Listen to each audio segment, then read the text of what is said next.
This is just a sample of the audiobook. To get the complete audiobook, access the link posted in the first comment. Finance is a notoriously abstract business, and we all encounter it in different ways. For my part, I've experienced the abstraction of financial crisis 3 times. The first was the East Asian crisis of 1997 through 1998. As a 14-year-old growing up in Hong Kong, I spent my weekends skateboarding under the shadow of Norman Foster's HSBC building. When the crisis hit, it was all over the news, but I went on as if nothing had happened. Or, at least I did, until a question occurred to me. Is this what they call history? A few years later came the dot-com crash in 2000. This time I was more clued in, reading books about the Enron and WorldCom scandals.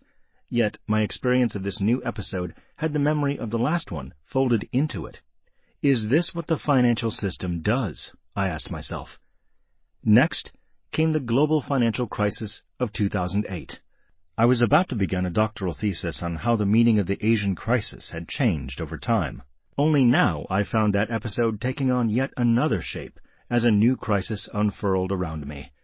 But this time, the Asian crisis didn't just return to me. It also returned, along with a parade of other past crises, to those who wrote about it in so many newspapers, books, and academic journals. Finding an echo of my thought process out there in the world brought with it a new question. Might this strange looping of events not tell us something important about the logics of financial history? This book is my attempt at an answer. The conventional view of economic history, financial or otherwise, is that it moves forward on the back of time's arrow. Joan Robinson was the first to put it in these terms, in one of her many scathing critiques of neoclassical economics. The problem, according to Robinson, was that orthodox economists had no conception whatsoever of structural change.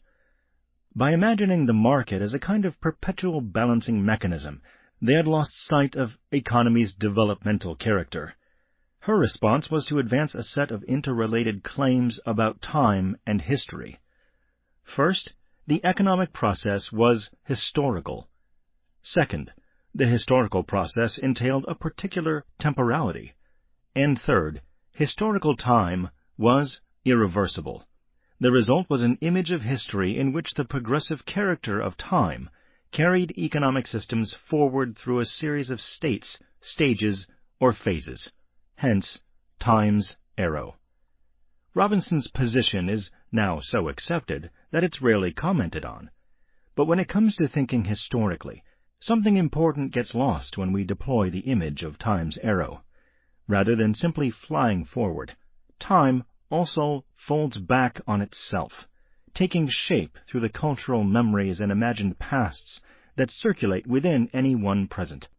This is the reflexive, nonlinear aspect of temporal experience I attempted to illustrate in autobiographical terms. With it comes the suggestion of an altogether different way of theorizing the relation between time and history.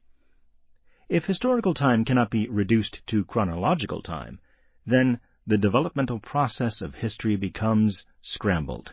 The present doesn't slip into the past so that a future might take its place. The past suffuses the present, providing many different routes back to the future.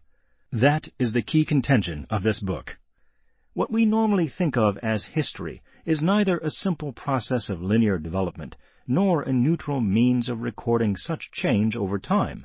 It is a nonlinear and reflexive process, in which the presence of the past performs an extraordinarily productive role. One of the biggest difficulties in writing this book has been finding effective terminology.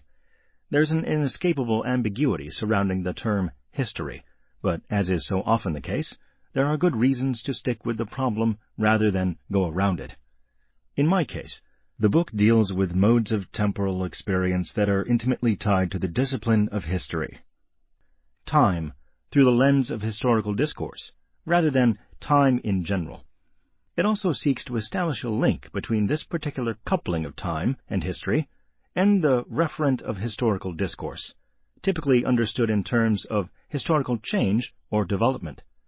In other words, This is a book about how the historical process feeds on the discourse of history.